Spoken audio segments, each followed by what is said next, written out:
Dear friends, welcome to Biblical Parivartana once again. ఈ దినానికి చెందినటువంటి వాక్య భాగం సంఖ్యాకాండం 35 మే 26కి చెందినటువంటి వాక్య భాగం. ఈ దినానికి ఒక శీర్షిక, ఈ అధ్యాయానికి ఒక శీర్షికగా ఇవ్వాలి, హెడ్డింగ్ ఇవ్వాలి అని అంటే 6వ ఆజ్ఞ నరహత్య చేయకూడదు, లేక నరులకు జంతువులకు భేదం ఉన్నదా. దీని గురించి ధ్యానించుకోబోయే ముందు మనం ప్రార్థన చేసుకుందాం.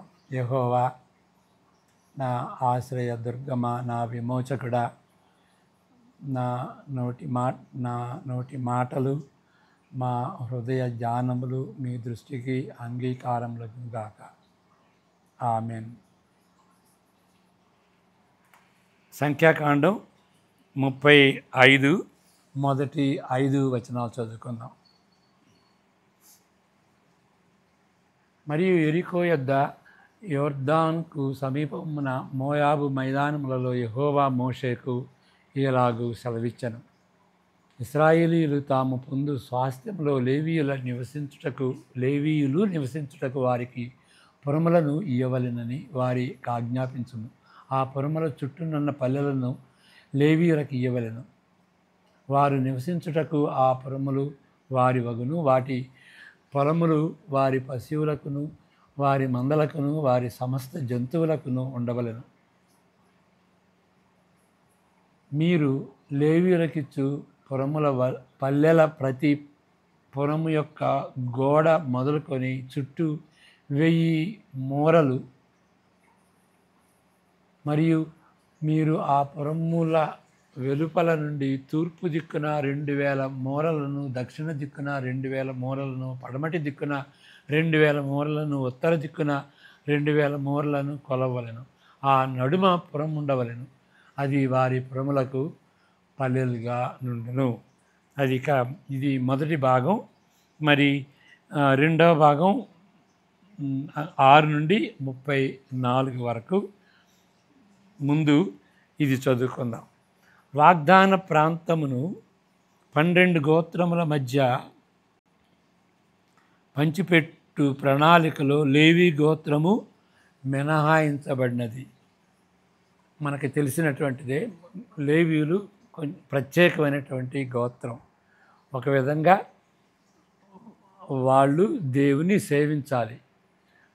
అక్కడ ప్రత్యక్ష గుడారంలో, తర్వాత దేవాలయంలో దానికి సంబంధించినటువంటి యాజకత్వం కానీ, ప్రధాన యాజకుడు కానీ, మరి యాజకులు కానీ, ప్రత్యక్ష గుడారాన్ని మోసేటువంటి వాళ్ళు కానీ, వాళ్ళందరూ కూడాను లేవి గోత్రాన్ని నుండి రావాలి.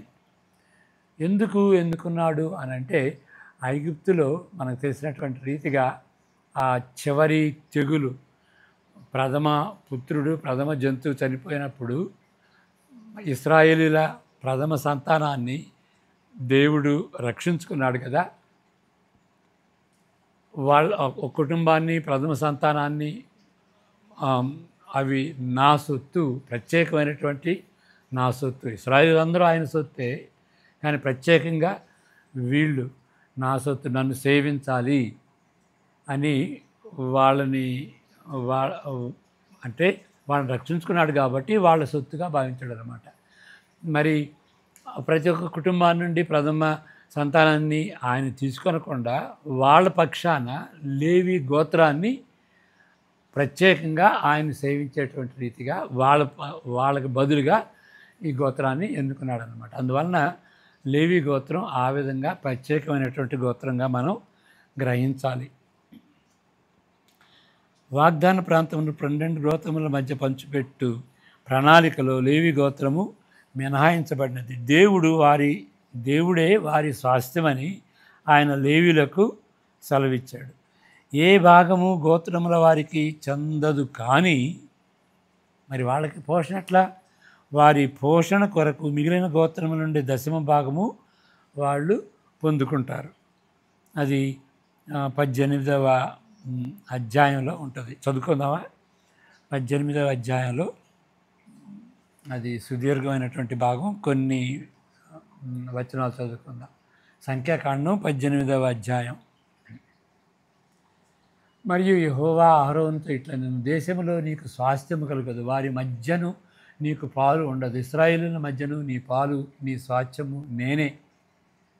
ఇదిగో లేవీయులు చేయు సేవకు అనగా ప్రత్యక్షపు గుడారం యొక్క సేవకు నేను ఇశ్రాయేలుల యొద్ద దశమ భాగములన్నిటినీ వారికి స్వాస్థ్యంగా ఇచ్చితిని. మనం చదువుకోవచ్చు తర్వాత. అయినప్పటికీ వారు నివసించుటకు ఒక స్థలం కావాలి కదా. మరి డబ్బు అయితే ఉన్నది, వాళ్ళు దశమ భాగం ఇస్తారు, మరి ఉండటానికి స్థలం ఏది? కాబట్టి దాన్ని దేవుడు ఈ దినాన ఈ సెక్షన్లో సంబోధిస్తున్నాడు అన్నమాట, వాళ్ళ స్థలం గురించి.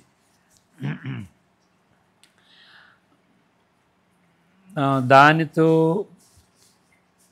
కాబట్టి ప్రతి గోత్రమును కొన్ని పట్టణములను లేవీయులకు కేటాయించవలెను. దానితో పాటు వారి చుట్టూ వారి పశువుల కొరకై మైదాన ప్రాంతం కూడా కేటాయించాలి. అది మనం చదువుకున్నాం 35వ అధ్యాయం మొదటి 5 వచనాలు. లేవీయులు ప్రత్యక్ష గుడారమునకు చెందిన బాధ్యతతో పాటు ధర్మశాస్త్రమును బోధించాలి. ఈ లేవీయులు ఏం చేయాలి? మరి ప్రత్యక్ష గుడారానికి సంబంధించినటువంటి ఆ యొక్క సేవ అంతా చేయాలి, దాంతోపాటు ధర్మశాస్త్రాన్ని కూడా బోధించాలి. ప్రజల మధ్య చెదిరిన వారుగా ఉన్నప్పుడు ప్రజలకు మేలు చేయుటకు కూడా మరొక ప్రయోజనకరంగా ఉంటుంది. వాళ్ళు ఒకే చోట ఉండకుండా వాళ్ళు స్కాటర్ అయిపోతే, చెదిరిన అటువంటి వాళ్ళు ఒక్కొక్క గోత్రంలో మధ్యలో వాళ్ళు ఉంటే ఆ గోత్రానికి వీళ్ళు మేలు చేయటానికి దగ్గరలో ఉంటారన్నమాట. అది అనువుగా ఉంటుంది కాబట్టి వాళ్ళకి ప్రయోజనకరంగా ఉంటుంది. అంతేకాదు వారి హస్తాల నుండి చెదిరి ఉన్న వారి పొలములను పోగొట్టుకొనలేరు. ఓకే, ఏదన్నా మరి అప్పుగా తీసుకుని వచ్చినటువంటి వాళ్ళు అప్పుగా తీసుకుంటే వాళ్ళ పొలాలను తాకట్టు పెట్టుకుంటారు కదా. కానీ వీళ్ళ పరిస్థితి ఏంటంటే వాళ్ళు చెదిరి ఉంటారు కాబట్టి వాళ్ళ అధీనంలో వాళ్ళ పొలాలు ఉంటాయి అని గ్రహించుకోవాలి. ఇక్కడ 20 అధ్యాయం 32 నుండి 34 వరకు చదువుకుందాం. అయితే లేవీయుల పట్టణములు అనగా వారి స్వాధీన పట్టణములలోని ఇండ్లను విడిపించుటకు అధికారము లేవీయులకు శాశ్వతముగా ఉండును. లేవీయుల పట్టణముల ఇండ్లు ఇశ్రాయేలుల మధ్యనున్న వారి స్వాస్థ్యము గనుక ఒకడు లేవీయుల యొద్ద ఇల్లు సంపాదించిన ఎడల పిత్రార్జిత పట్టణములో అమ్మబడిన ఆ ఇల్లు సునాద సంవత్సరమున తొలగిపోవును. ఓకే, అంటే సునాద సంవత్సరం అంటే 50వ సంవత్సరం అన్నమాట. సునాద సంవత్సరం అంటాం, 50th year. లేవీయుల పట్టణముల ప్రాంత భూములను అమ్ముకొనకూడదు, అవి వారికి శాశ్వత స్వాస్థ్యం. అమ్ముకోకూడదు. వాళ్ళు ఏదన్నా తాకట్టు పెట్టుకుంటే వాళ్ళకి తిరిగి వాళ్ళు పొందుతారు, కానీ వాళ్ళు మాత్రం పర్మనెంట్గా అమ్ముకోకూడదు. పరవాసి అయినను అతిథి అయినను నీ సహోదరుడొకడు బీదవాడై నిరాధారుడై నీ యొద్దకు వచ్చిన ఎడల నీవు వారికి సహాయం చేయవలను, అతడు నీ వలన బ్రతుకవలను. సహాయం చేయాలి, పేదవాళ్ళకి సహాయం చేయాలి. మరి ఏదో జబ్బు పడితే లేకపోతే వాళ్ళ ఇంట్లో ఎవరన్నా మరణిస్తే ఆ విధంగా పేదవాళ్ళు అవుతారు కాబట్టి వాళ్ళకి సహాయం చేయాలి. ఒకటి ఏంటంటే దేవుని యొక్క ఏర్పాటు ఏంటంటే వాళ్ళు 12 గోత్రాలు లేవి గోత్రానికి లేకపోయినా కానీ 12 గోత్రాలు అయ్యారు. అది ఎందువలన? ఇప్పుడు 12 గోత్రాలు, మరి లేవి గోత్రం అయితే 11 గోత్రాలే కావాలి కదా.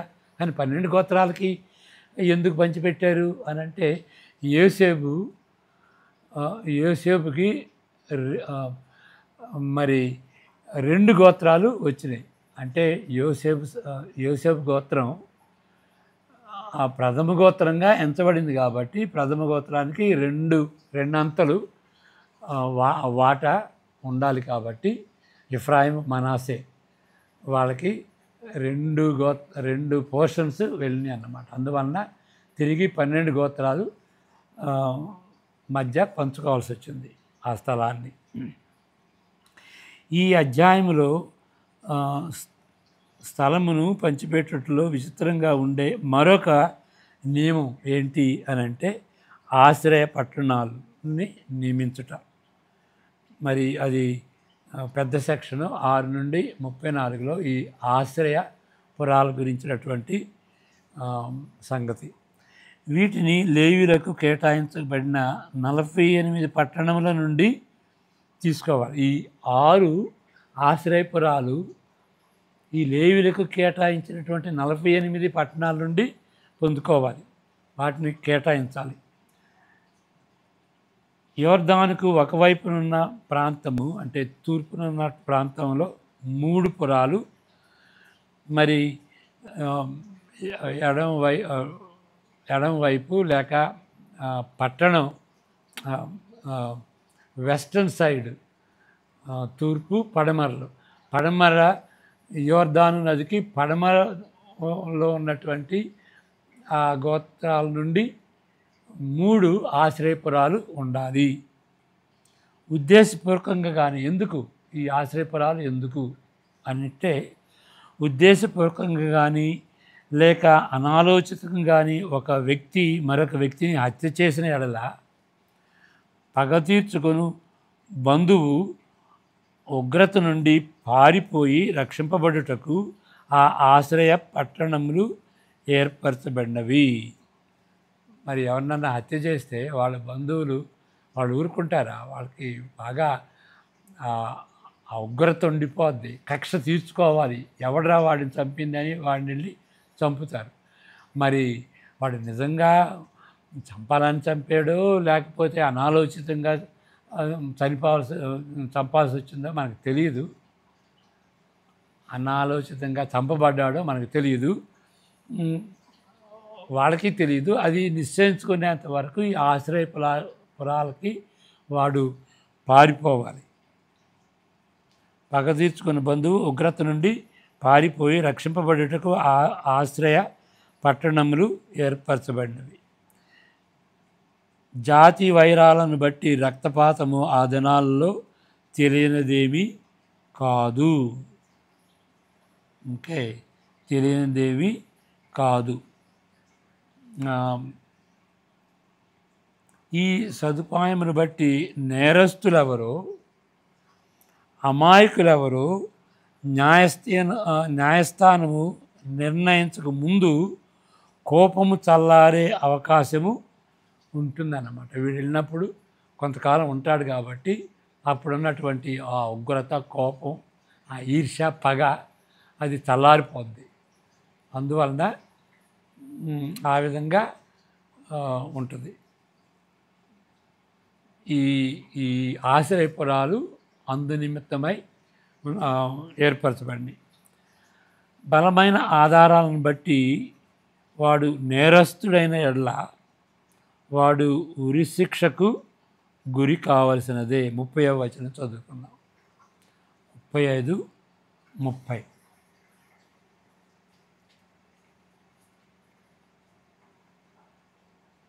జబులూను 35-30. సంఖ్యాకాండం 35-30.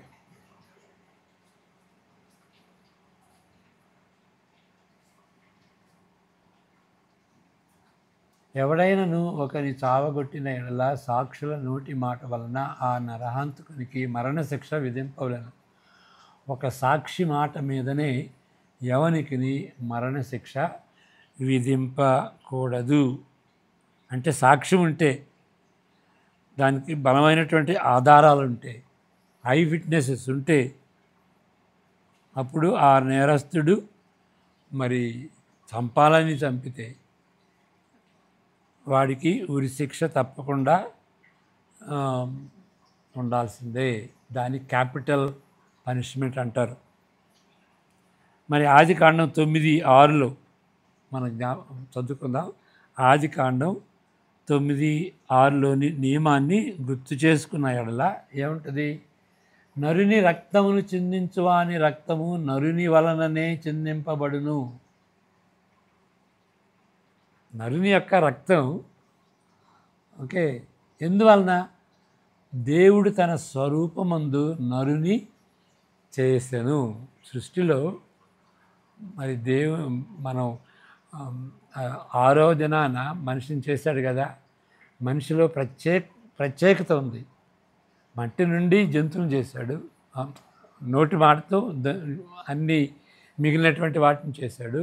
నరుని మాత్రం మట్టితో తీసుకుని ఆకారం చేసేసి నాసికారంధ్రాల్లో ఊదాడు. అప్పుడు నరుడు జీవాత్మాయను అంటుంది. నెఫెష్ ఆత్మే కాదు, నరుడుగా అయ్యాడు అని, వాడికి ప్రాణం వచ్చింది అని. నెఫెష్ అంటే అది ఒక ఆత్మే కాదు, వాడికి జీవం కూడాను దాంతో సమానం అన్నమాట. ఇప్పుడు ఆత్మ ఒకటి, ప్రాణం ఒకటి, డైకాటమీ ట్రైకాటమీ అంటాం కదా. ఆత్మ ఒకటి, సోల్ ఒకటి, స్పిరిట్ ఒకటి అని అంటారు కదా. స్పిరిట్ అంటే ప్నెయుమా, సోల్ అంటే మరి దానికి ప్సుకే అంటారు. ప్సుకే ప్నెయుమా 2 మాటలు. కానీ ఆ వాక్యం అంతా చదువుకుని సరిగా అనలైజ్ చేసుకుంటే ఆ 2 మరి పర్యాయ పదాలుగా వాడబడినట్టుగా మనం గ్రహిస్తాం. దానిలో ఒక ఆర్గ్యుమెంట్ ఏంటంటే, దేవుడు మానవుని సృజించినప్పుడు 2 సార్లు వదలేదు. అది ఆత్మ,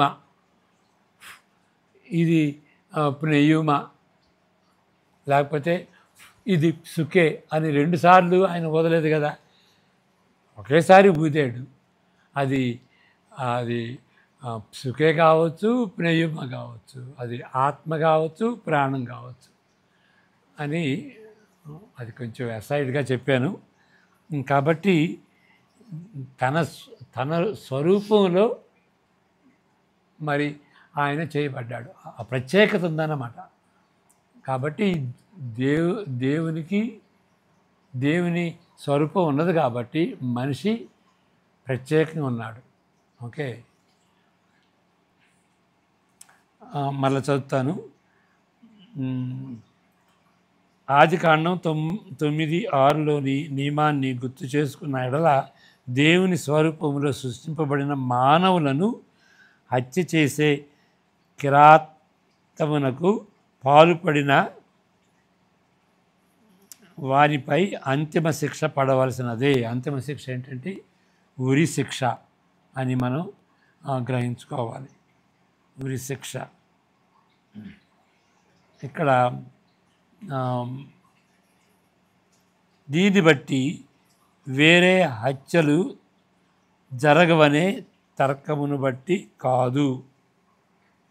ఏంటంటే కొంతమంది ఏంటంటే ఆ విధంగా చంపితే ఇక వేరే వాడు భయపడి వేరే వాళ్ళని చంపరు, నరహత్య చేయరు అనేటువంటిది.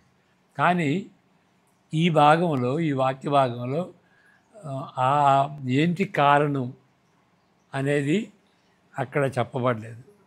కానీ మనం ఊహించుకోవచ్చు. ఓకే, శిక్ష పడదు, వేరే హత్యలు కాదు, కానీ విలువకు చెందిన కారణమును బట్టి విధించబడిన ఈ అంతిమ శిక్ష. అంటే మరి డిటరెన్స్ అంటారు. అంటే వేరే వాళ్ళు పాఠం నేర్చుకుని అదే పాపం చేయకుండా ఉండటం కోసమని. అది కాదు ఇక్కడ ఎందుకు చేయకూడదు అని అంటే మనిషికి ఉన్నటువంటి విలువను బట్టి,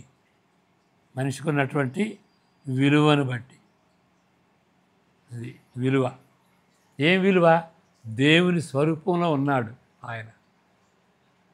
దేవుని స్వరూపంలో భౌతిక స్వరూపం కాదు, మానసిక స్వరూపం, సామాజిక స్వరూపం, ఇమోషనల్ స్వరూపం, నైతిక స్వరూపం, మరలా సృష్టి మీద అధికారం ఉన్నటువంటి స్వరూపం.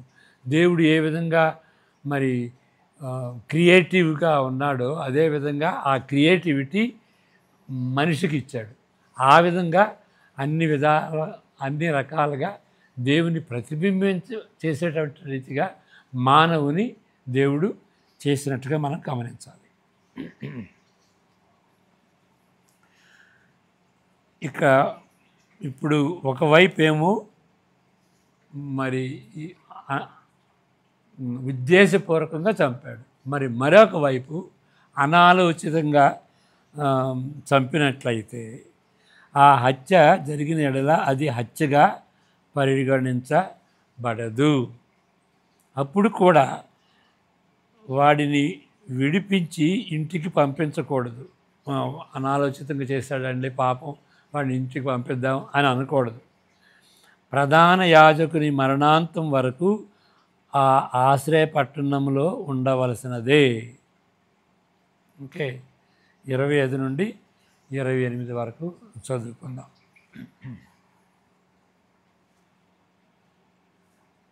అట్లు సమాజము నరహత్య విషయంలో ప్రతి హత్య చేయువాని చేతిలో నుండి ఆ నరహంతకుని విడిపింపవలెను. అప్పుడు సమాజము వాడు పారిపోయిన ఆశ్రయ దుర్గమునకు వాని మరలా పంపవలెను. వాడు పరిశుద్ధ తైలంతో అభిషేకింపబడిన ప్రధాన యాజకుడు మృతి నొందు వరకు అక్కడనే నివసింపవలెను. 28 వరకు. అయితే ఆ నరహంతకుడు ఎప్పుడైనాను తాను పారిపోయి చొచ్చిన ఆశ్రయపురం యొక్క సరిహద్దును దాటి వెళ్ళినప్పుడు నరహత్య విషయంలో ప్రతి హత్య చేయువాడు ఆశ్రయపురం యొక్క సరిహద్దు వెలుపల వాని కనుగొనిన ఎడల ఆ ప్రతి హంతకుడు ఆ నరహంతకుని చంపినను వాని మీద ప్రాణము తీసిన దోషము ఉండదు. 28 కూడా. ఏలయనగా ప్రధాన యాజకుడు మృతి నొందు వరకు అతడు ఆశ్రయపురములోనే నివసింపవలెను. ప్రధాన యాజకుడు మృతి నొందిన తరువాత ఆ నరహంతకుడు తన స్వాస్థ్యమున్న దేశమునకు తిరిగి వెళ్ళవచ్చును. అంటే ఆ ప్రధాన యాజకుడు మరణించేంత వరకు తప్పనిసరిగా ఉండాలి. ఒకవేళ బయటకు వచ్చాడు ఆ పురాణం నుండి, అప్పుడు వాడు కక్ష తీసుకోవాలనేటువంటి ఉద్దేశంతో ఆయన చంపబడితే ఎవరైతే చంపారో ఆయన్ని వాళ్ళు నేరస్తులు కాదు. కాబట్టి ఏ విధంగా దేవుడు ఉద్దేశించాడో ఆ ప్రధాన యాజకుడు మరణించేంత వరకు తప్పనిసరిగా అక్కడ ఆయన ఉండాలి. అదొక నియమం. చంపిన వ్యక్తి అప్పుడే తన పూర్వీకుల దగ్గరకు వెళ్ళి సామాన్య జీవితమును గడుపుకొనవచ్చును. ప్రధాన యాజకుని మరణము కొన్ని రోజులలో సంభవించవచ్చును, లేక దశాబ్దాలు పట్టవచ్చును. It can take decades. 10 సంవత్సరాలు, 20 సంవత్సరాలు, 30 సంవత్సరాలు పట్టవచ్చు ఆ ప్రధాన యాజకుడు చనిపోయేటప్పటికి. బాధితుల బంధువర్గపు పగ చల్లారుటకు అంత సమయము పట్టవచ్చును. ఎందుకు అంతసేపు ఉండాలి అని అంటే దానికి కారణం ఏమి ఇక్కడ ఈ భాగంలో లేదు, ఎందుకు అంతకాలం ఉండాలి అని. కానీ మనం ఊహించుకోవచ్చు. ప్రధాన యాజకుని మరణాంతం వరకు హంతకుడు వేచి ఉండుటకు బహుశా 2 కారణములై ఉండవచ్చును.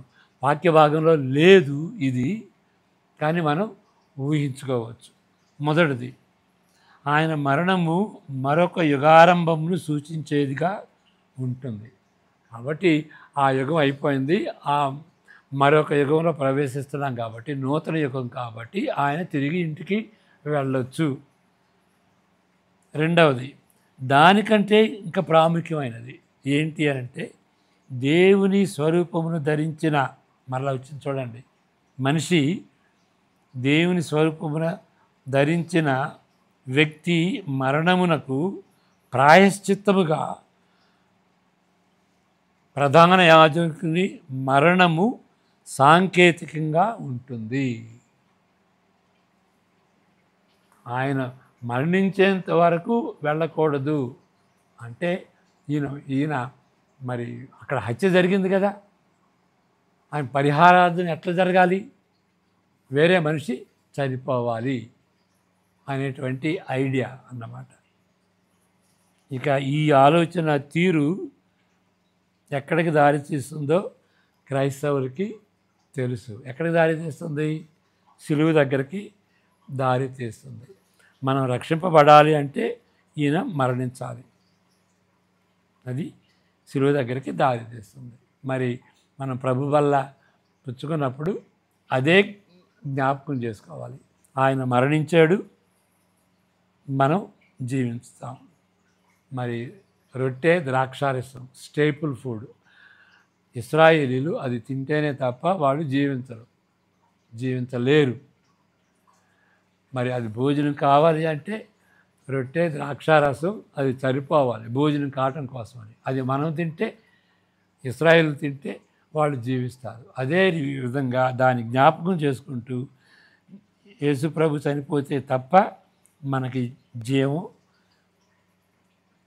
దేవుని యొక్క జీవం మనకి ఉండదు అని గుర్తు చేసేటువంటి రీతిగా మనం ప్రభు బలలో పాలు పొందుతాం. కాబట్టి ఏ విధంగా చూసినా కానీ సిలువని జ్ఞాపకం చేసుకోవాలి. అది 30వ సంవత్సరం ఏడీలో ఏప్రిల్ మాసంలో 7వ తారీఖున జరిగింది. చరిత్రలో జరిగింది. ప్రతి ఒక్కళ్ళు కూడాను అలాంటి మహానుభావుడు ఎందుకు చనిపోయాడు అనేటువంటి ప్రశ్నకి జవాబు చెప్పాలి. బైబిల్ ఏం చెప్తుందంటే నీ కోసం నా కోసం మరణించాడు. యూదుల్ని చంపడం కాదు, యూదులు చంపారు రైటే, వాళ్ళు దానికి నిరుత్తరులు, వాళ్ళు బాధ్యులు. కానీ యేసుప్రభువు వాళ్ళని బట్టి చంపాడని కాదు. పొంతు పిలాతు దగ్గర ఉన్నప్పుడు ఏం చెప్పాడు? ప్రధాన యాజకుడు ఏం చెప్పాడు?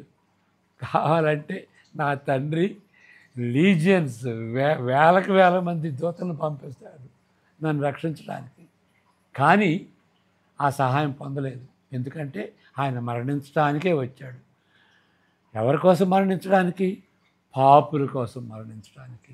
నీవు నేను అందరూ ఏ మతానికి సంబంధించినట్టుగానే అందరూ పాపులు కాబట్టి అందరికీ పాప రక్షకుడు అవసరం. ప్రార్థన చేసుకుందాం.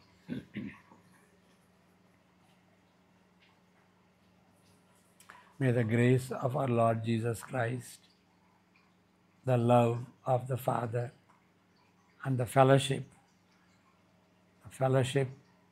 that we all should enjoy without any distinction, without any difference, that fellowship that the Holy Spirit creates without division,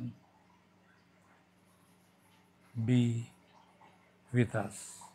May the grace of the Lord Jesus Christ, the love of the Father, and the fellowship of the Holy Spirit be with each one of us now and forevermore. Amen. God bless you.